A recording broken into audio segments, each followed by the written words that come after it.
Welcome back to Steve Robb Reviews and welcome back to Northern Ontario.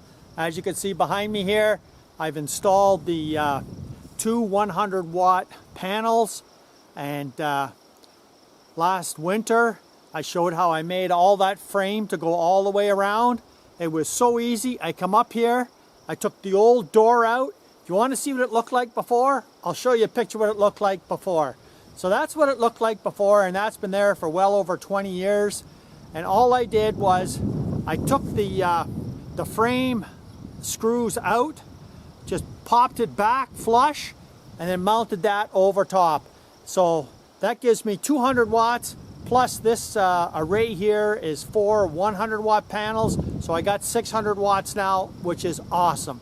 I'll take you off the tripod. I'll take you over to the side of my little control center I have, where my batteries and my power inverter and the box that operates this here 200-watt panel on the end of the cabin. Now I want to explain something to you.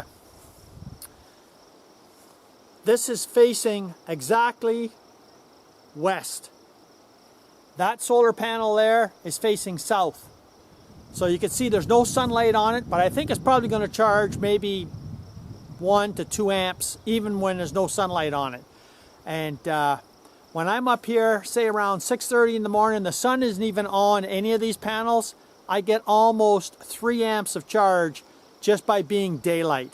So this panel here works great up until about 5, 6 o'clock. Then this one here takes over full blast. And so far I got about 8, 9 amps out of it. So let's go over to the control panel. Let's take a look. Okay, we'll start off right here. All I did was just run a line. This is 14.2. Just run a line all the way inside and to make the connections inside the loft, and ran it over here and inside the building. So this is a small little control panel here, and I've just got a little bit of storage here. Here's my power inverter, and I got 4 6-volt batteries. So that's the system in there. This is a 4,000 watt power inverter, and it goes into, so these lines here go into the fuse panel, and the fuse panel goes over to here. And let's just take a look and see what we got going on there. So you could see that's charging at 24 amps right there, 14.1 volts. This one here in the shade looks like it's a little bit more than 2, say 2.5, 2 3/4 amps charge, and there's the voltage there.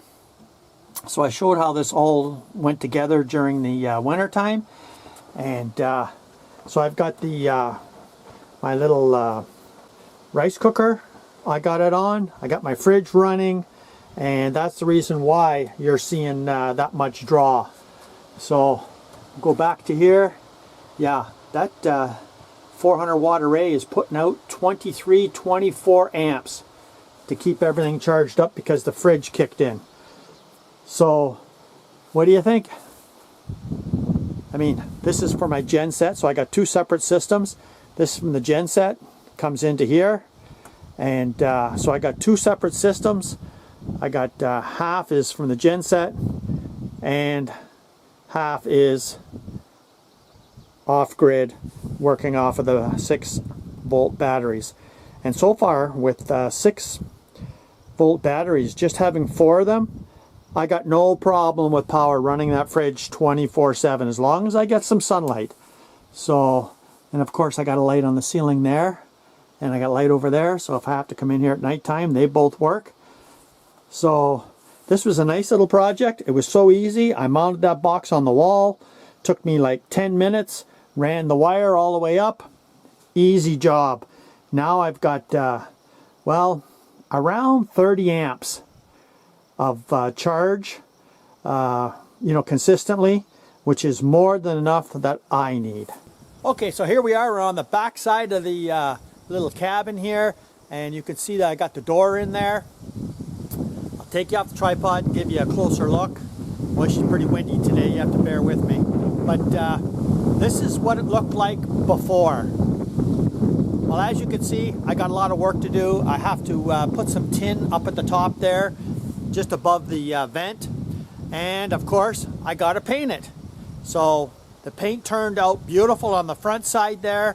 And I'm going to paint it here. And next year I'll show you the results of me painting this. It makes a huge difference. This is all stained up.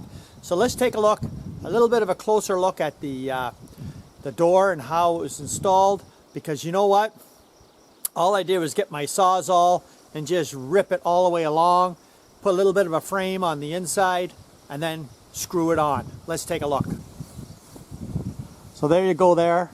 And I put caulking all the way around, just like I did on the solar panels on the other side, and just screwed it on. I mean, it was that simple. It took me an hour tops. So yeah, she looks a little bit nasty, doesn't it? But after a couple of coats of paint, she's going to look good.